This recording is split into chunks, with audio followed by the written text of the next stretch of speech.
questions that are being asked, I'd like to mostly address, so this is my preference, is questions that affect how you walk. Questions about living this out.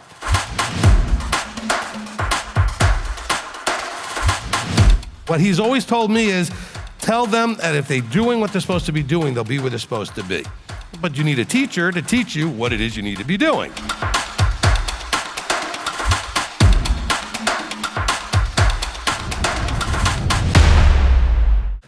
All right, so welcome to Zone 1 for the month of June. All right, Zone 1. All right, so this is going to work this way. Okay, all of the Zone 1 questions are supposed to come from you guys here locally. If there is time, and for whatever reason we run out of questions, then we'll start taking some from online. So you guys online, don't be mad, don't get frustrated. Next month, okay, the first Saturday in July will be your turn, okay, for the Zone 1 online people, okay? I will be interjecting in certain places, if I could squeeze them in, a few of the Facebook questions, because what I wanted to be able to do was then be able to respond to the Facebook group questions by putting a timestamp to where I answered the question. That way I don't have to type out the question. I can just give them a link with the timestamp and say, this is where I answered your question. Okay, hopefully some of those people are actually online now watching. I don't know. Some of the questions we get online, though, it's really interesting, are from people that clearly, from the way they ask the questions and what they're asking, are not that familiar yet with what we do. Because the questions demonstrate how much they either have been listening or not, because they ask questions that they don't realize I've already covered or whatever. So that kind of works in from that point of view. Okay? All right, so we're going to begin here with Shabbat Shalom. Shabbat Shalom. So I have a question. I have a friend who's Orthodox. My apologies. And she was talking kidding. about Lashon Hara. And her position was that Yeshua in the Brit could not possibly be Messiah because he broke Torah in John 8:44 by doing Lashon Hara against the rabbi. Because he said something negative about the person. It was something not previously known to the public. It was seriously intended to correct or improve a negative situation, and it was true. So by all that criteria, it met the definition of Lashon Hara, according to her. So that either Lashon Hara was not Torah or Yeshua was not Messiah. Can you speak to that?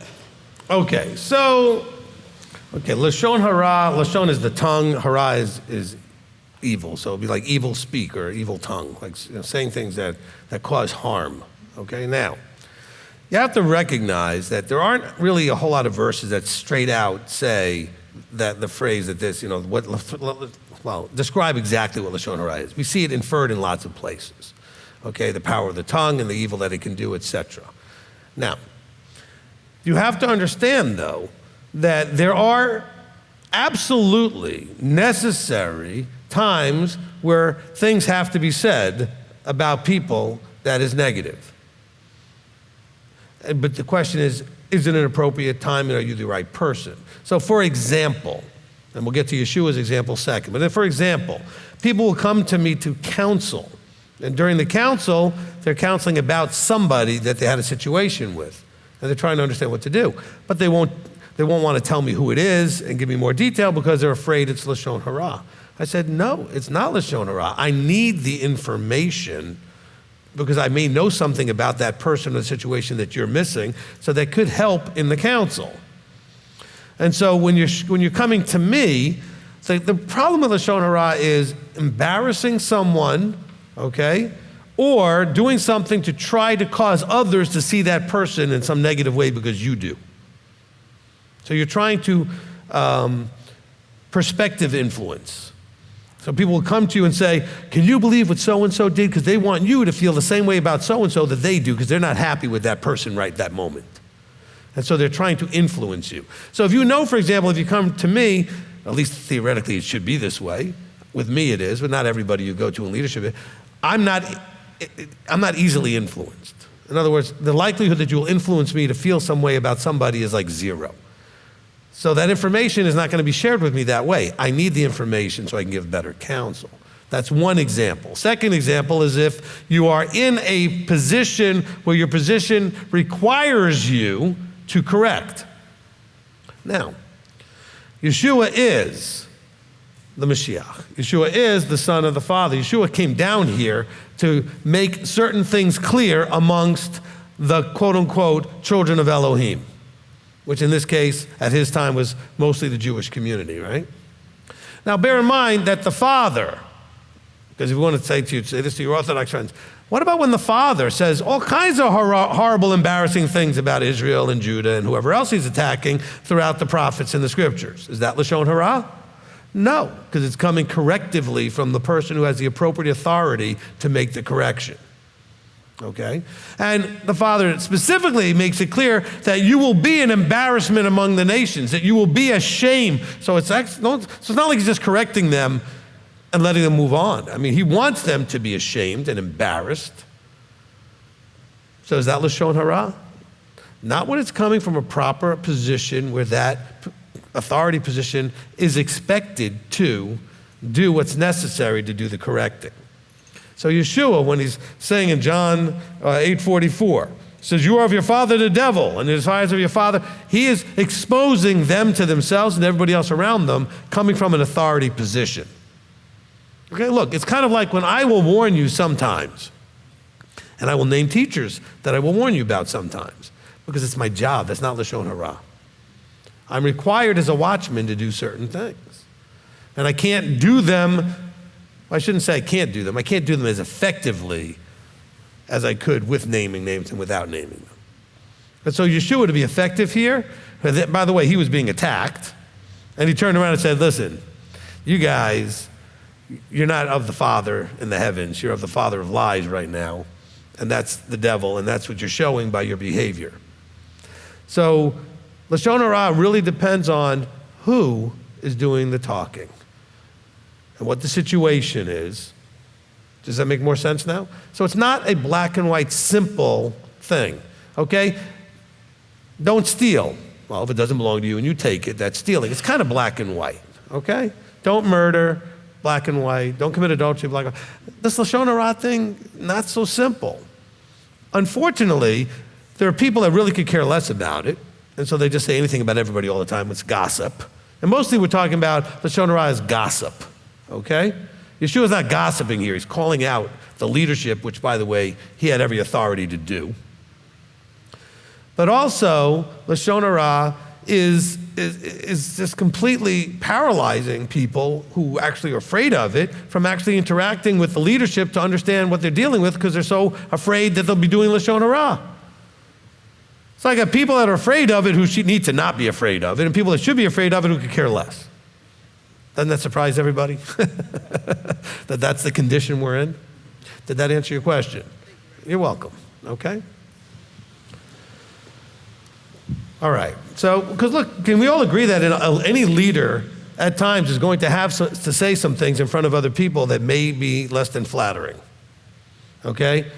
So others may consider it Lashon Hara. By the way, that'll always be the person who didn't like what you said. And they may be right, they may be wrong, but you should be considering, is it appropriate? Is the right context and the framework and the situation the right place for it, with the right audience for it, okay? All right? Look, when Yeshua flipped the tables over the money changers, he didn't say anything nice. And you could have gone from John 8, you really could have gone to Matthew 23. You scribes, you Pharisees, you hypocrites, he says in 7 or 8 different verses, and calls them all kinds of terrible things and embarrasses them and calls them out. You do this and you do that, but you're full of this and full of that, right? Is that Lashon Hara? No, he was sent there, like all the prophets, to set straight, cry aloud, spare not. You can't do that, because then that would be Lashon Hara according to these people, so you can't cry aloud and spare not. That's why nobody likes what I do, because I do a lot of that. I do a lot of crying aloud and sparing not. And that's why most of you are here, because you appreciate that. Okay? But that's not Lashon Hara. All right? Okay.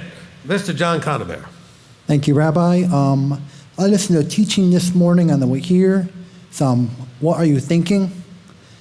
And it got down to a point where you're saying, Yeshua said, when you're thinking of something that's hurting someone, you could possibly killing that person by not doing it. And I have an issue all the time, do it a lot. I think of stuff coming up, happening, and I can think of the worst possible opportunity that can happen to that spot. Is that breaking the Torah or? No, well, it depends. Let me kind of explain this. All right, so what you're referring to is when Yeshua says that you've heard of old not to murder, and I say, well, if you're going to want to kill the guy, even if you didn't do it, you're still guilty, okay? That's really what it's talking about. Now, being prepared for scenarios that may happen and having a willingness to defend yourself, which might mean somebody ends up dead, and it's preferably not you, because it's a life and death situation, right? Then that's different than plotting to kill someone because you hate them and they're irritating you and they're a pain in you or whatever, and just, you know what I'm saying? So that's where we get to murder. That's why the commandment, the sixth commandment, is about murder, not about killing, okay? It's the idea of killing someone because you've got some emotional, personal challenge with them, okay? Now, if somebody attacks you and you defend yourself and they end up dead and they were trying to kill you, you're not murdering. You're defending yourself. So if you're thinking about John's scenarios where you might have to defend yourself and your willingness to be able to do that or not, that's not breaking Torah. If you're hoping something will happen because you'd love to kill somebody, that's a different problem. Okay? Well, it'd be nice if you would just triple enough to want to really put me over the edge and whatever. No. Now you're looking for a reason. Or maybe you already have reasons. You're just looking for an opportunity because you want to do the killing, right? The murdering. Did that help? Yeah, thank you. You're welcome. All right, Michael?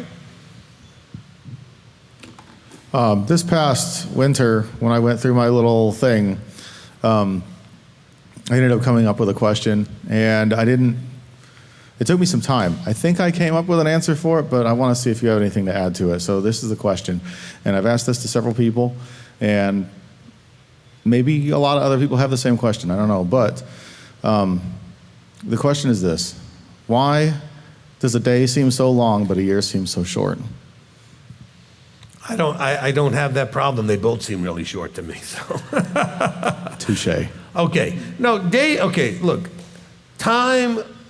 This is an old saying, right? Time flies when you're having fun. More often than not, in the spectrum of the zoomed in, day sort of, framework versus year framework, in a day framework, things can be going not so wonderfully and seem like it's dragging. Like, when will this day ever end, this day? Look, we've had a week full of Mondays a couple of times, okay? And so sometimes it really does go that way. Other times, like, man, where did the day go? So it's not always, but sometimes a day can seem like it's dragging on because in the context of your emotional state at that moment, it's the impatience with wanting whatever's happening to stop. So it seems like it's going longer in terms of how fast time is moving. It seems like that's happening. But now, of course, if you go somewhere and you're having a good time, man, that goes quick. Anybody remember how fast Shavuot went? Okay, or how fast Pesach went? Okay, we're here, we're spending time together, it starts, we're all excited, we think, wow, we got a whole week together for unleavened bread, and then boom, it's over. And it's like, whoa, where did that all go? Okay? And so I think that hopefully answers your question, is that it has to do with our emotional state. Over a whole year, we tend to have a different emotional state. Now, if you're having a really lousy year, it may feel like time is dragging all the way through. Okay? But if generally you're having a pretty good year, but you're having some bad days, it's the days that will seem like they're taking really, like they're dragging. Okay? Okay. Would you care to hear what I thought about it? Sure. So my thinking was that we've got three ways we can spend our time. And those are productivity, leisure, or we can waste it. And it occurs to me that within the scope of what we can make a determination for ourselves within that day, that if a day is taking forever, we're probably not doing stuff that's very leisurely.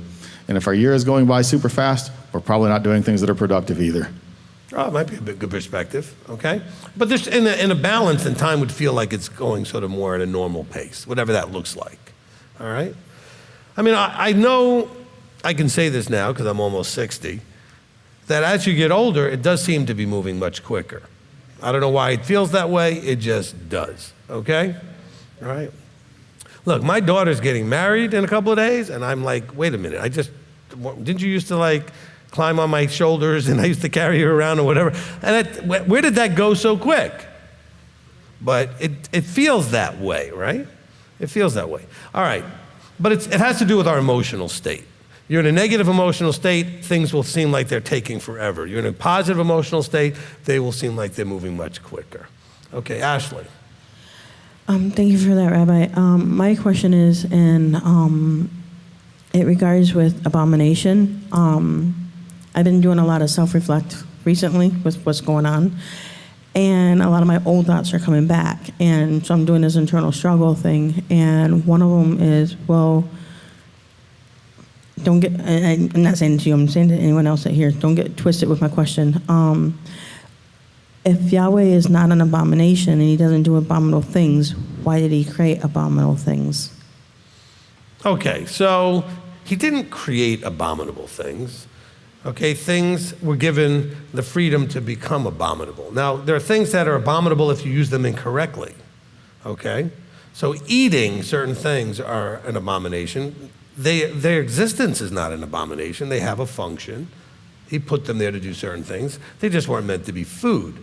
So we should think of them from a food perspective as abominable, okay? So really it's not that he created things to be a certain way. It's when we misunderstand the appropriate use of them. All right? Okay. And then my second question about abomination is when Noah had the flood, why did, and I'm probably a silly question, but 7 clean animals came in and 2 unclean animals came in, right? 7 pairs. That's what I mean. Yes. Okay, what about the ones that were in the sea? How did that work? They were in the sea. So they didn't. What I'm they saying didn't is the drown. correlation with the They didn't drown numbers. in the flood. That's what I'm saying, though. That's the correlation I'm trying to have, is the abomination numbers say this, like, because in my mind, is Yahweh was trying to do, like, more clean animals on earth and with the 7 pair and less unclean animals with the 2 pair. But with the ocean, it seemed like it wasn't touched. Okay, so Sorry. okay, hold on. Okay, so the ocean, okay, the way he's got the fish, there seems to be, the way they reproduce, an abundance, especially an abundance of the things that you can eat, okay? There doesn't seem to be a problem with that. The fish are not affected by the seasonal changes, droughts, and other things that happen to animals and people above ground. And so again, there's no challenges there. And the fish are not being given in sacrifice. And so the fish are also not needed for that purpose. And you do have some clean animal sacrifice issues going on, which is why you have 7 pairs also of the clean animals. All right? And so there's the functional reasoning is why he did that, okay? You're welcome. All right. And Carolyn, after you, I'm going to try and answer a couple of these online ones, then we'll get to Amy. Okay, go ahead. Okay. Hello, Rabbi. Hi. Last month, I think we were talking about innocent people dying during, like, genocide and things like that. And you said not to worry about them because they're all going to get their chance in the millennial. So I thought about when King David's baby died. It said that his servants said to him, "What is this thing that you have done? You fasted and wept for the child while he was alive. But when the child died, you arose and ate food." He said, "While the child was still alive, I fasted and wept, for I said, who knows whether the Lord will be gracious to me that the child may live? But now he is dead, why should I fast? Can I bring him back again? I shall go to him, but he will not return to me." So I was thinking about specifically unborn children, whether they were aborted or miscarried. If if they are going to have eternal life because they were never born. I have several children that were unborn, and I wanted to, I like to think that they have eternal life, but I'm not sure now. Maybe I'll see them again in the millennial, and they'll be tested like all the rest of us. All right, so I know this is because from the emotion of it, right? It's a hard topic, the loss especially of children or potential children that, die even before they get a chance to do very much. We have to understand that everything has to, this is why the Millennium and Kingdom teaching is so important, right? Everything has to fall under he is just, he's not a respecter of persons, he is fair. And it also says that his desire would be that, if possible, all men would be saved. Of course, that means it has to be possible, even though it won't happen, because we're going to make choices that we don't, that will keep us out, at least some of us, right? And so what David was doing was giving a great example of, I had an emotional desire for my child to live right now. And so I prayed and fasted for that. Once Abba made the decision not to give me that, there was no point, not because I'm angry or anything, it's time to just move on. Abba has it under control. He's got a plan for that child. It's not my problem. I wanted to have that time now with my child, but I'm not going to get to have that. See, it comes back down to always how much can we trust, and do you trust him being in charge? This is where the emunah thing is everything. You either totally trust that he has everything completely under control or not. Now, being fair and just and all those other things I listed makes me believe that all children, even adults that somehow got cut off before they had a chance to do whatever, will get their chance. I don't know how this is really going to play out. And you know what? I really don't care because I trust him. Okay? I can't get too involved trying to jump into his place and try to figure out what's going to happen. Will I see this person? Will I see that person? Some of you have loved ones who never understood Torah at all, and you were close with them, and they died, and now what are you going to do? Abba has this under control. Stop worrying about it. Trust him. You have to have the trust like Abraham had to go bring Isaac and grab the knife and get ready to offer him. I'm absolutely positive Abraham had no idea what was going to happen. He just knew it was going to be okay somehow. Well, same thing with us. We really don't know what's going to happen. We just trust that it will be okay somehow. Because that's what Abba has offered. Okay? So as far as, I don't think anybody, my opinion, got to make sure we package this right. I taught this in the Millennium and Kingdom. Nobody has a golden ticket. Okay? Everybody has to pass Deuteronomy 8:2. They have to show and demonstrate in this life, or in a life, that they will covenant and that they are in their heart committed to keeping commandments, trusting him with their lives, loving him, Deuteronomy, in the V'ahavta, loving him with everything and loving our neighbor as ourselves. Okay, we have to demonstrate that. Otherwise, why wouldn't he just give everybody forever now? What's the point? The point is, this is a vetting process for him. But what about the child that something happened and they died either very young or barely came out of the womb, or maybe never made it out of the womb?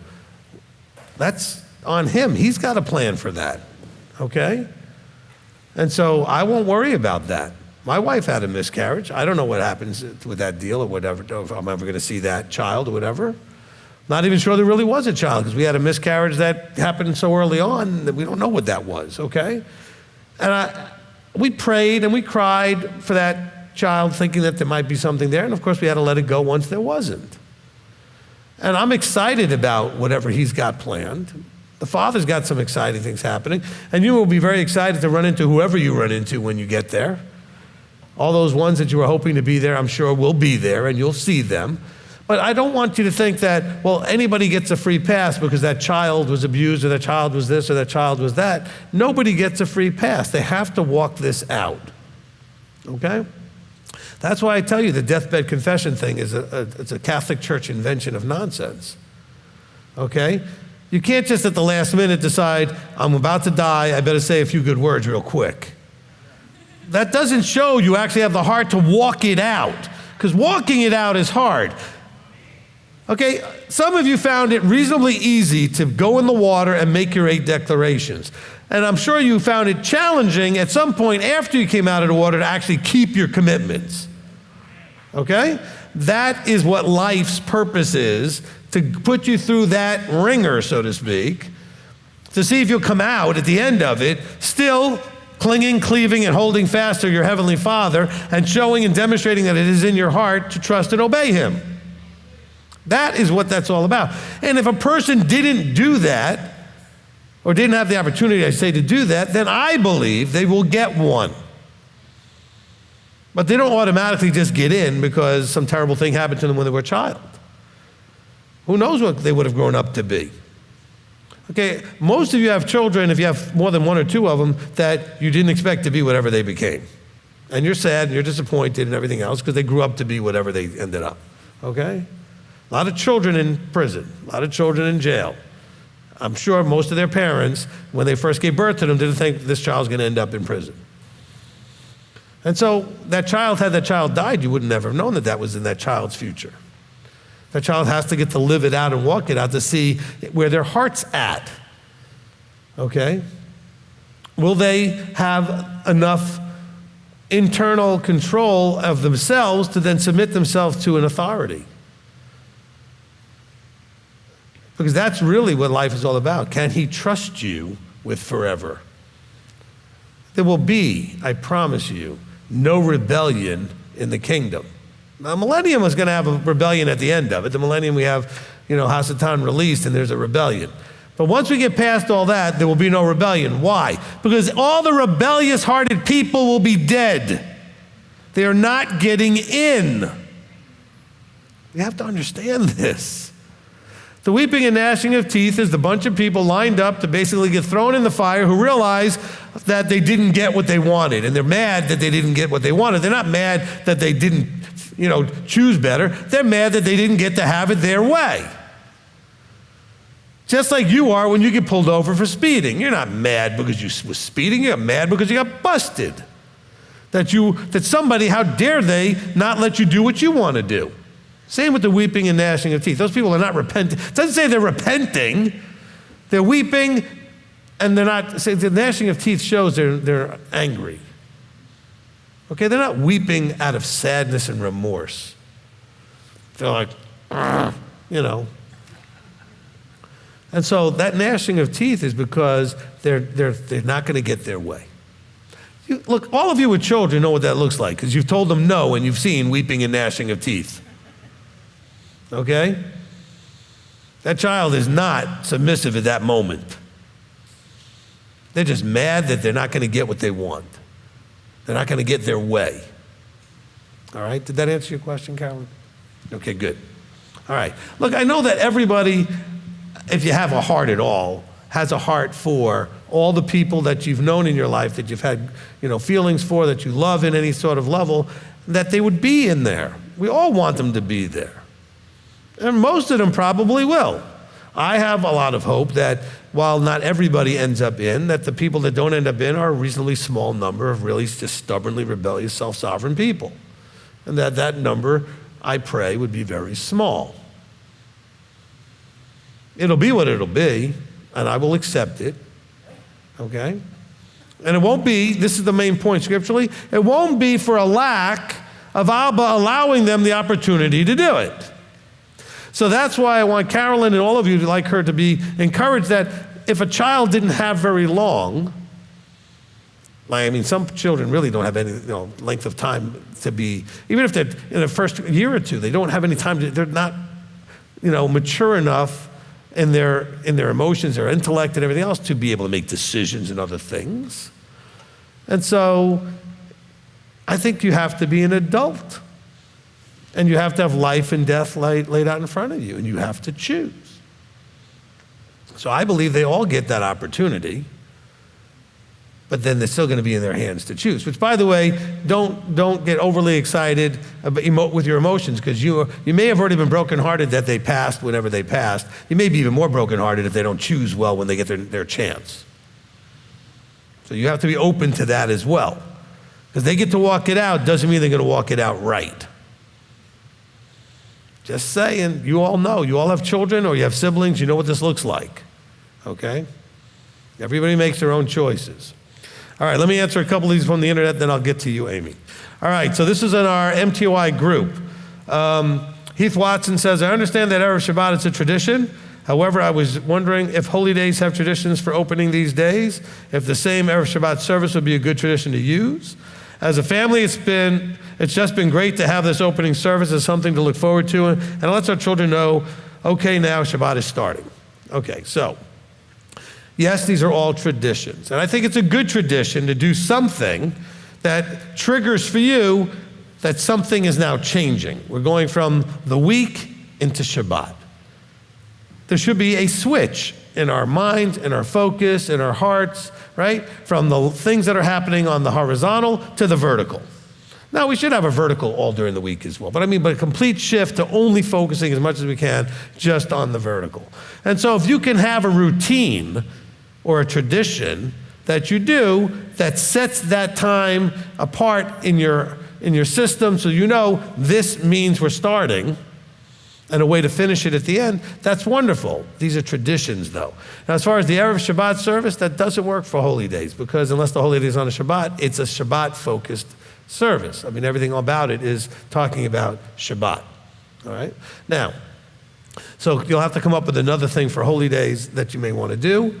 But the point being that you are, and you can take sort of the themes of the Shabbat, Erev Shabbat service, which is to recognize, hey, this is a holy day that he commanded. Maybe read some of the verses that are about the holy day that he commanded and appreciate those things. So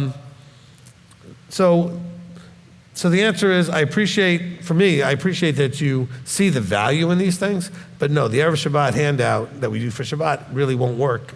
Okay, it will work for Sukkot, because guess what? It's Sukkot and Shabbat on both days, the first and eighth day. So we could use it for that, and we will. Okay, we may add some additional things that we might say because it's also Sukkot and Shemini Atzeret at the end. All right, so hopefully that answered that question for Heath. The next one was from Deborah Wade, said, good morning, Rabbi. So I guess this is a morning sometime. Chag Sameach, so it must have been during Shavuot. Will you please direct me to a teaching concerning this when you have time? Seems I've heard one, but I don't know which one. Gary might be able to answer that. Matthew 18:19. Again, I say to you that if two of you agree on earth concerning any matter that they ask, it shall be done for them by my Father in the heavens.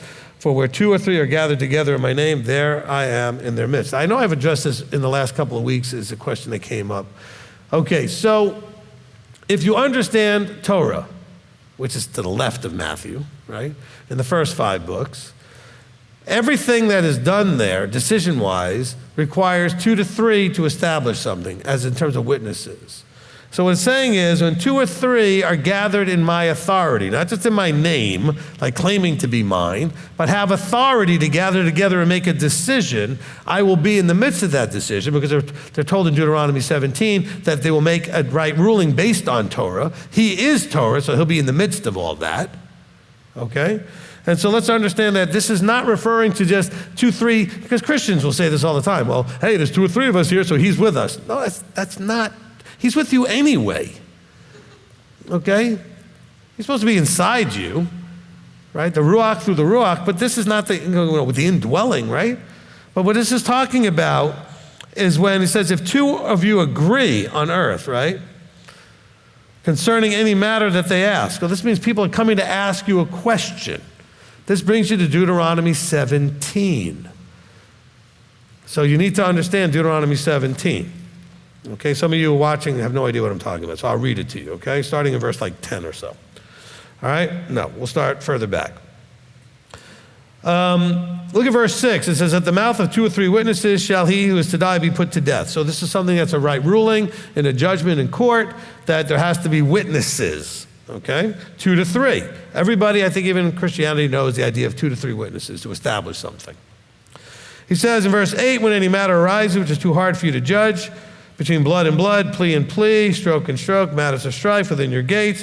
You're going to rise up, go to the place where Yahweh chooses, and shall come to the priests, the Levites, to the judge, and shall inquire. Now later on it says, to whoever it is that stands there to serve before Yahweh. So it could be someone like me, right? Because they don't have a temple right now.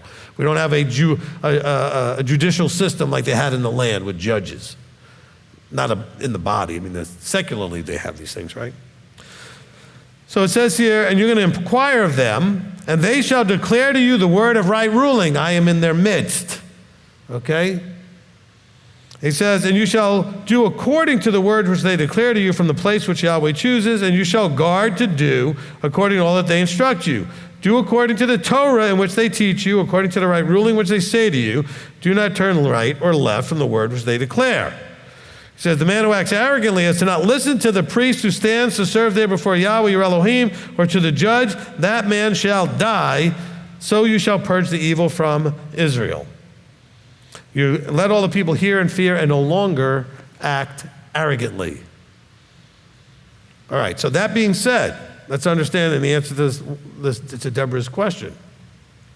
When it comes to this idea of 2 or 3, they're gathered in authority to respond to a question being inquired of that the people needed to have a right ruling on, Torah being in the midst of all that. So he says, for when 2 or 3 are agreed together in my authority, I am in the midst of that. In other words, when it says 2 or 3 agree, in other words, they're good witnesses. And they're gathered in authority. And they're in agreement. So it doesn't just say, if 2 or 3 of you, because 2 or 3 people can get together and agree to move Saturday to Sunday. Matter of fact, that was done, wasn't it? Was he in the midst of that? No. Because to be in the midst of it, they would have said, wait a minute, Scripture says Shabbat is not Sunday. Okay? So hopefully we're understanding this. This is used and weaponized by Christians to justify anything they do when they get 2 or 3 people together to agree on anything. That is not what this is talking about, okay? Now, Matthew 18, by the way, is talking about strife among brothers. Okay, that's something we're going to talk about here in the next teaching on sin, a breach of relationship, okay? We're going to go to Matthew 18 and see how that works. When it talks about when your brother sins against you. And so this is in that context. Again, context is everything, okay? So that Matthew 18 verse is in the context of the brothers sinning against each other. This is in verse 19, she says, okay? So if you look at verse 15, 3 verses earlier, it says, if your brother sins against you, go and reprove him between you and him. If he hears you, you've gained your brother. If he doesn't hear you, take with you 2 or more. So there's witnesses to establish something. And if he refuses, then bring him to the assembly. Then he says, after all of that, truly I say to you, whatever you bind on earth shall have him been bound in heaven. Whatever you loosen in earth shall have him been loosened in heaven. And again to say, if there's 2 to 3 on earth who concerning any matter agree, it shall be done for them by my Father in the heavens. In this judging thing, which is absolutely like Deuteronomy 17. I mean, it's absolutely structured like Deuteronomy 17. So do we see the difference? So hopefully that works for Deborah. All right, next. B. Ross says, if I want to buy a Tanakh, where's a good source to buy one online? And it has to do with Canada and stuff. But also, are there versions like there are of the Protestant Bibles? Yes, there are versions, okay? You can get one from different sects of Judaism. They're going to have slightly different biases in the way they translate into English, okay? The Hebrew will be the same, but the English will be challenged at times, just like it is in all your English Bibles. And so, do I recommend one? I happen to like the Art Scroll pretty good. The JPS is pretty good as well. All right, and you can order them. There are companies that will ship them to Canada. Okay, but the point that I really wanted to bring out in the zone wasn't about helping you find a way to buy a Tanakh, was to say, first of all, I think it's something great. Everybody should have one. So you have the Hebrew and the English. But they're all going to be slightly different based on who translated them. Okay? And so it's going to be just the same problem you have in all of the other types of Bibles. All right. I got 3 more. I'll do those after we do a couple more from over here. So Amy, you go ahead. Shalom, Rabbi. Shalom. Okay, so I was re-listening to the praise music from Shavuot, and it just, for some reason, it really struck me when you blew the shofar. You can blow the note very long, and the whole congregation is clapping and stuff, and just struck me re-listening to it. I don't understand why they're clapping, so I'm asking myself, well, maybe I don't know, what's the significance of blowing the shofar, at the beginning of our service. So I started asking myself some questions, and I thought about m.t.o.i when you talk about blowing the shofar, and how you usually tell us what the blasts are, the tekiah being, the first long blast that summons people. Is that correct? You got to tell me if I'm thinking right. Okay. Look. Okay. There are three designations that we've gleaned out of Scripture: the tekiah, the shepherdim, and the truah. And Scripture doesn't tell us what they sound like or how many notes there are to them. By tradition, we know that the tekiah is 1, the shepherdim is 3, and the truah is 9. Okay, and it's a broken up refrain. The thing is, the reason we do this before services is because it was like we use today in the military, the bugle. So it was used to call people to assemble. It was used to call people to pack their stuff because we're leaving now. It was used to call them to war. It's a way to communicate over long distances, and based on the pattern of the blasts, people would know what's being sounded, okay? So if you're in the military, you know what reveille sounds like, you know what mess sounds like, you know what different things are happening, so you know what you're supposed to be doing, because the calls are different, okay? Okay, so then I was wondering if there's maybe something deeper that I could get out of that. I asked myself, because you've taught us that Yeshua is coming back on a Shabbat, and from history we know that the royal or chief messenger would come first, blowing the shofar to announce the coming of the king. And then I remember reading that in 1 Thessalonians 4:16, that Messiah will come with a shout, with the voice of a chief messenger, and with the trumpet of Elohim. So I was trying to, think of Shabbat, and I'm trying to be a little more serious for myself. That's where my mind is going. That's fine. And so then I even looked at how our service is ordered, and maybe, with the shofar summoning me, arising me from slumber, that my king is coming. And, I need to be ready to pay attention to what you have to say to us during the service. So Excellent. Just want to make sure that would be okay. Yeah, that's perfect. Okay, thank you. You're welcome. No, it's perfect. By the way, some of you are thinking, when did Rabbi teach that Yeshua is coming back on Shabbat? Okay, look, we know, and I've guessed for a long time, that he may come back on a holy Shabbat, like trumpets.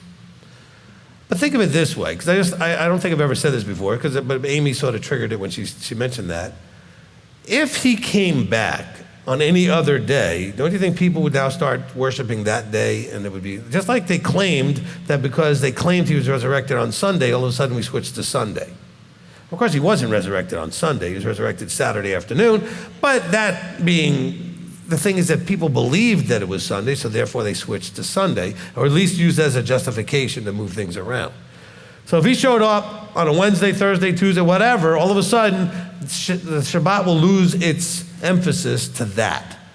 So I think that makes a pretty good argument that he would show up. After all, he is the Lord of the Sabbath. And so certainly he would show up on a day that is a Sabbath. That way it doesn't add like something weird into the mix that now has a chance to undermine stuff that's already been established, right? So that's a good point. Okay. Evan.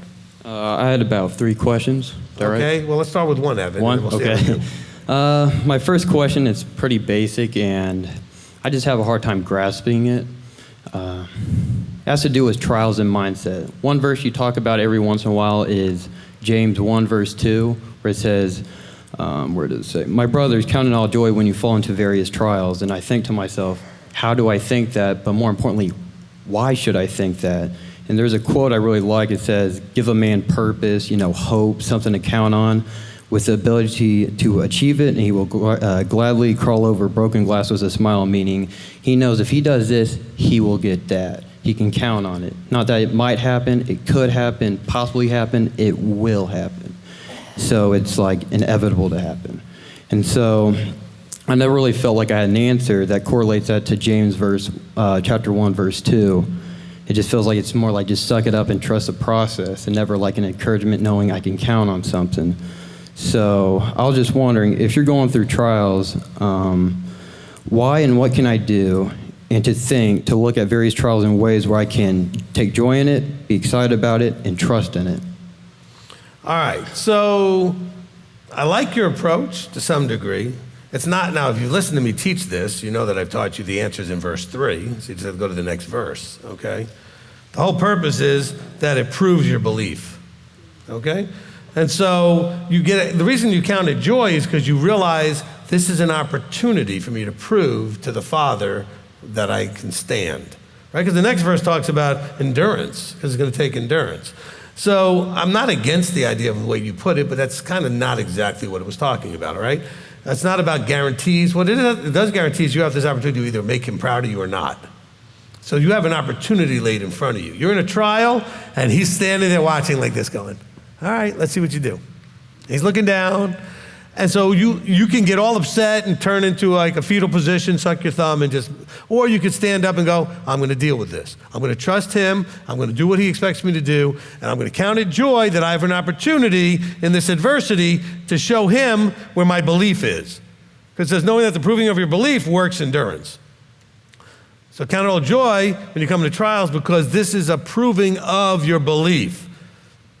You should get excited about those opportunities. Look, I've seen people, when a challenge is thrown up in front of them, but that challenge was if they could overcome it, they were going to get a prize or a reward or be recognized in some way. They get excited about it being as hard as it can be because they want to show everybody, look, I can do that, all right? Children are that way. You go to help your child's like, no, I can do it. Because it's not so much because they can do it. They want to show you that they can do it. So you're stealing that opportunity from them. And so you already know they're going to break it. That's fine. Say, okay, you can do it.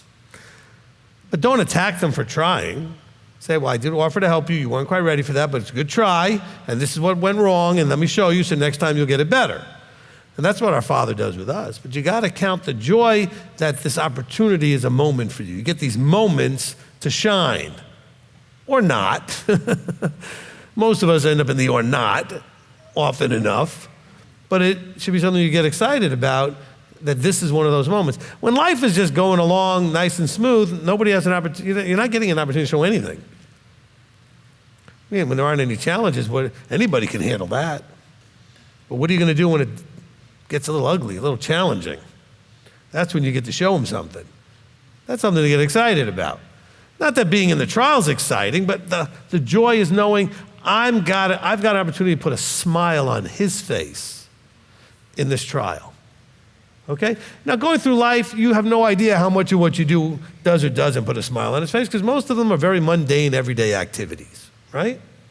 But when you're in a trial, you can count on, this is for you, Evan, you can count on that he's watching, and you can count on that this is your opportunity to make him smile. That would be that thing you needed to count on right there, all right? Yeah, that's what I wrote down. I said, you say some very similar things to James, which is Yahweh's watching you and observing you. And I was thinking long term, I struggle with that because I say, well, so what? That's it. He's just simply watching me and thinking, what am I going to get out of it? How is he going to help me? What is he going to do? How is this going to benefit me and all that stuff? And that's really what I struggled with in the long term wise. Okay. Have you ever, I'll take this from two different angles. Have you ever trained anybody at anything? Yeah. Okay, so if you've done this now, or if you've been trained by somebody, okay, at some point you're being trained to do something, the person training you will have you do it. Even if you're not really ready to do it well, have you do it. They're watching, and then that gives them the opportunity to show you which things you did well and which things you need more work on. That's the same thing that the Father's watching is all about. He's watching you to get kind of an assessment of where you're at in this journey. How far along are you? I mean, I know what you feel like you are, but the way to know is when the rubber hits the road. Let's see how far along you actually are. Let's test you, okay?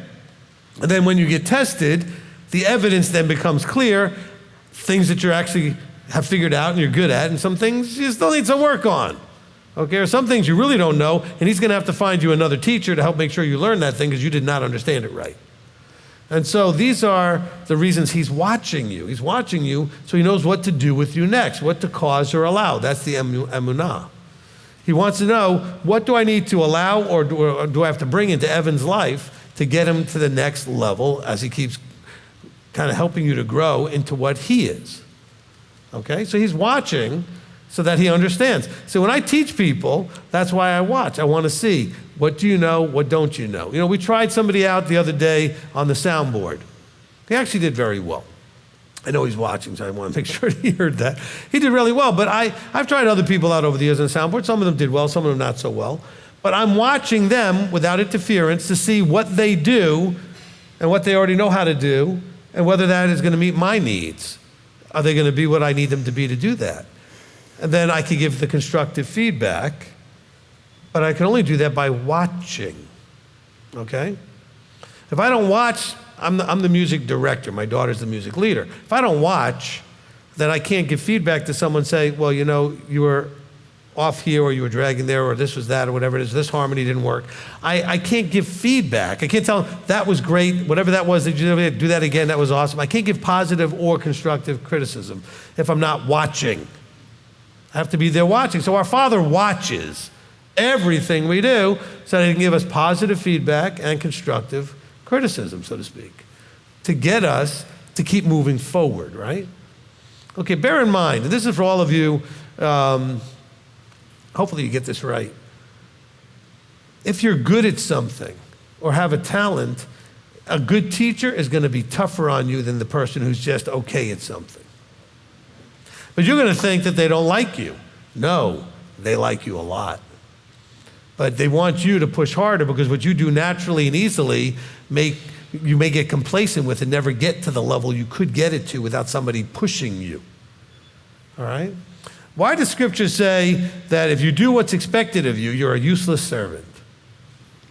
Why would you be useless? You actually did what's expected. He's saying, because anybody can do what's expected. I want you to go above and beyond that.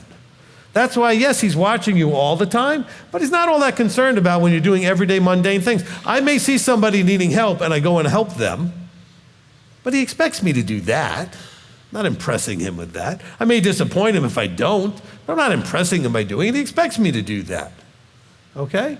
But when he wants to see what I really have going on, he's going to allow something to go sideways on me and see where I'm at. And see how I handle it. And then he's going to get some really useful information as to just where I'm at, okay? Okay? For example, I'm in a good mood.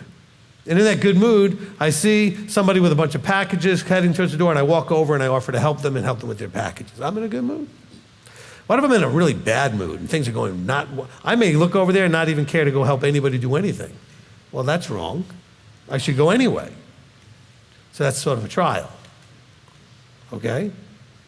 I should have not allowed my mood to affect me doing the right thing that should have been done. And so that's why he allows us to go through adversity, because it's harder to do the right thing when you're in an adversity. It's harder to maintain the right attitude and treat people right when you're in adversity. Anybody use the phrase or had it used on you? Oh, looks like somebody woke up on the wrong side of the bed. Why would they say that? Because you're wearing your attitude all over you and everybody can feel it, see it, and experience it as you walk in the room. You should be able to have theoretically what they say, wake up and like have life start off not so great that day and nobody know. Why should everybody know?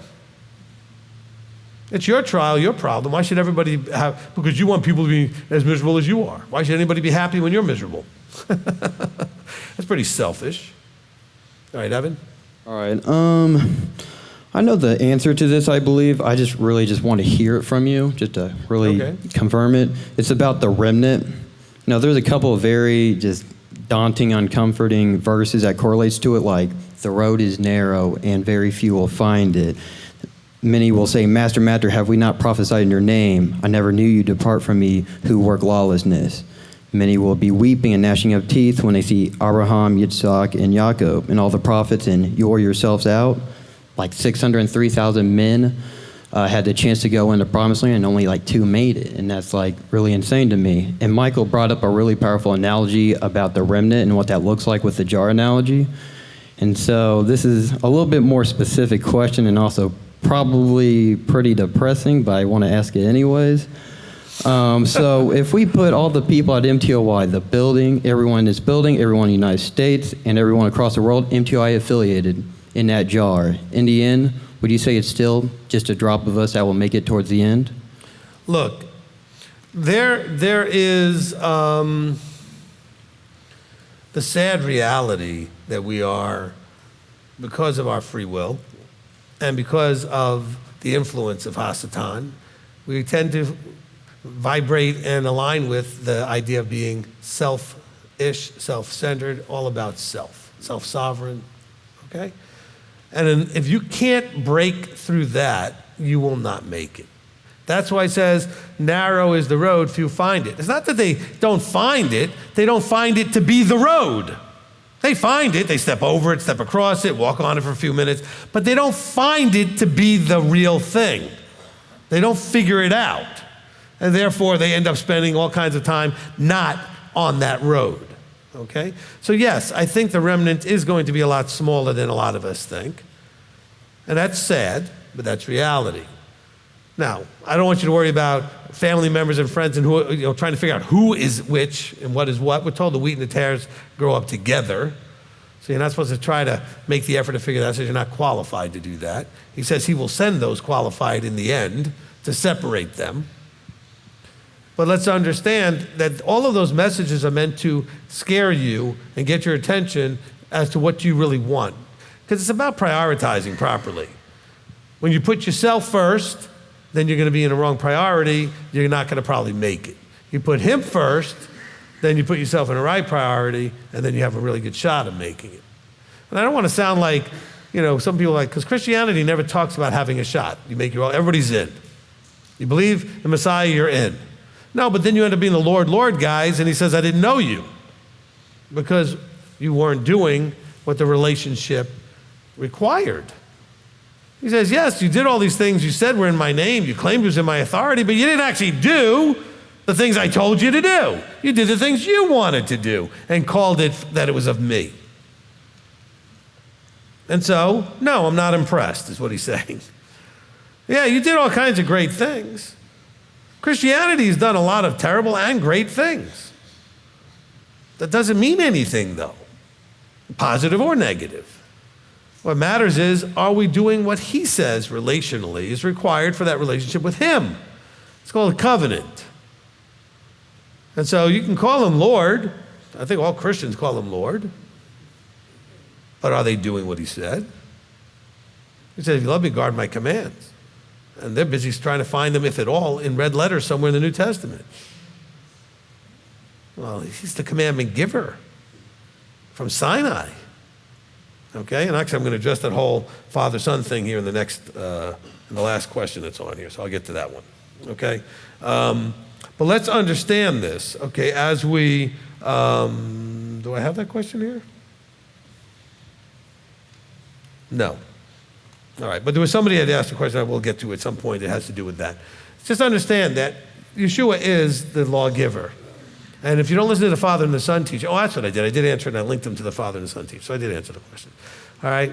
But it's a lot of problem for people, this whole idea of the Father, Son are one, or the Trinity idea, and all these other ideas, instead of understanding and embracing the reality of these two beings and who did what here on earth.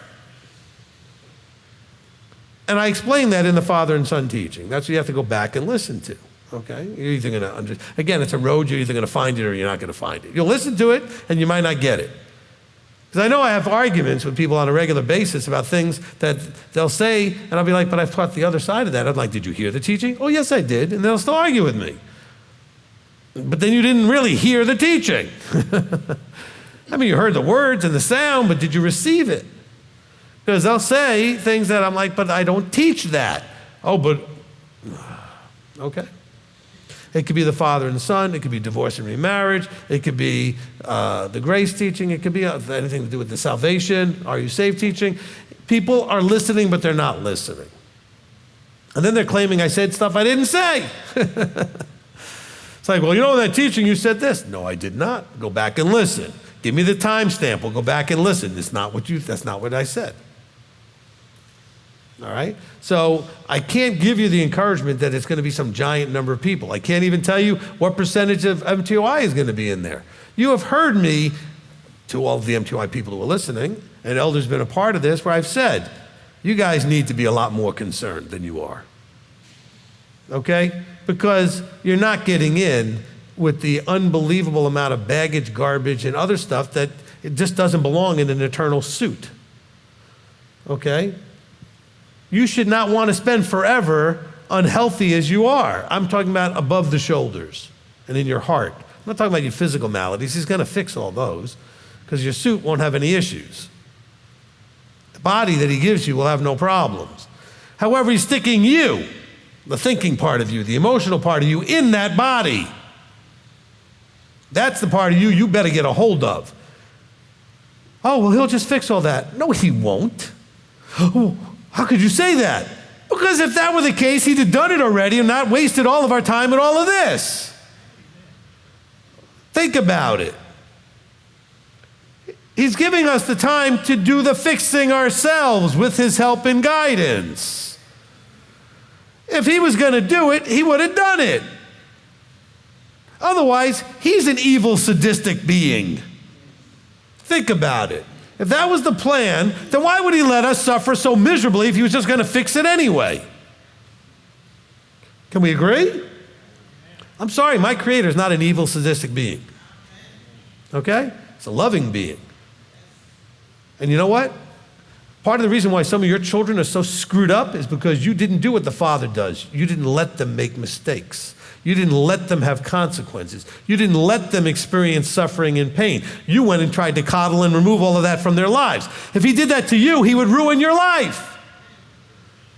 You would have no successes, no victories, no growth, because all of it would have been done for you and you'd be useless. Do you understand that?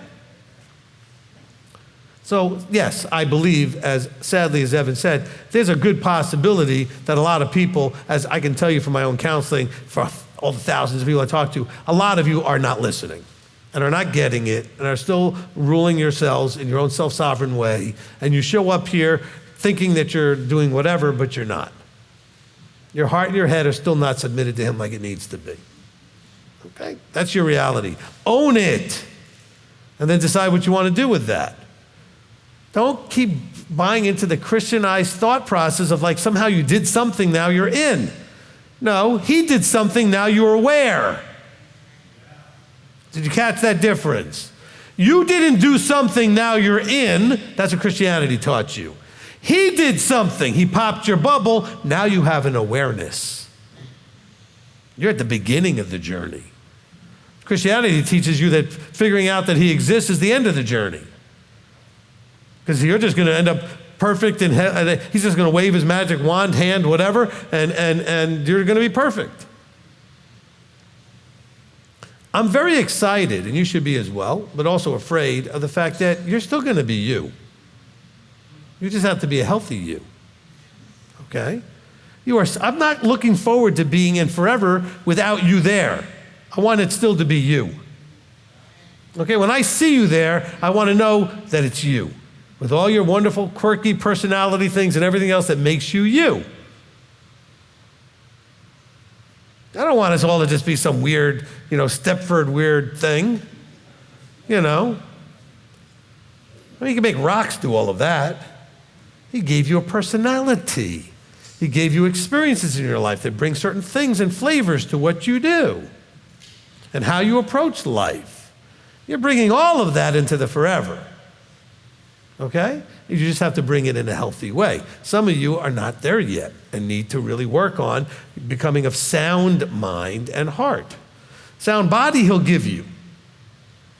Okay? We all got bodies that don't work perfectly, I included, and we have our issues that we deal with on a regular basis.